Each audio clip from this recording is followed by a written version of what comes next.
7-Eleven right now, coping with the crisis, especially the housing crisis. And if you've gone through a short sale or foreclosure, you're thinking about it, you need to know about what's called deficiencies. Joining us now, Orlando real estate attorney Barry Miller. Barry, thank you so much for joining us. Thank you. Let's talk about this breaking news. I did it as a web headline earlier about JPMorgan Chase allowing more people who might be in foreclosure to stay in their homes. Tell us more about that. Well, what happened is they're voluntarily stopping all foreclosures in the state of Florida, similar to what GMAC did a couple of weeks ago. Now, this is because of some improprieties with their affidavits that are being filed. Under the law, the person signing the affidavit is supposed to have personal knowledge. And what they're finding out is that they have what they call robo-signers, people who are just signing and not really reviewing the files. All right, so that could lead to something else. We'll talk about that later if we have time. Let's talk about what is a deficiency. What does that mean? Well, there's two ways you can get a deficiency. First, if it's in a foreclosure and they sell the house for less than is owed, the bank can come back and try to get the difference back. Even if people think they're in the clear?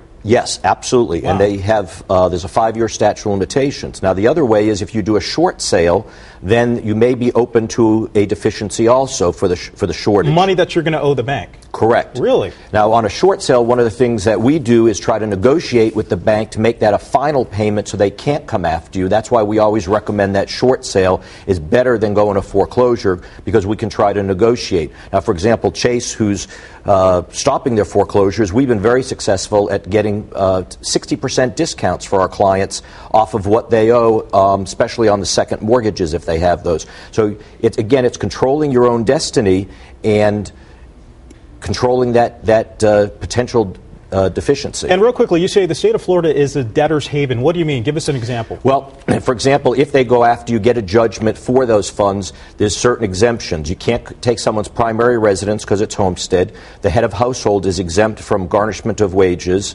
And if you have assets jointly held, for example, husband and wife, if only one of them owes the debt, they can't come after those joint assets. And that's one reason you say so many people from out of state buy houses here in Florida, because if they get sued, they can't take their house. Exactly. Okay. We have homestead. Wow. Thank you so much. Orlando real estate attorney Barry Miller, always a pleasure. Thank you so much for joining us, sir. Heidi, over to you.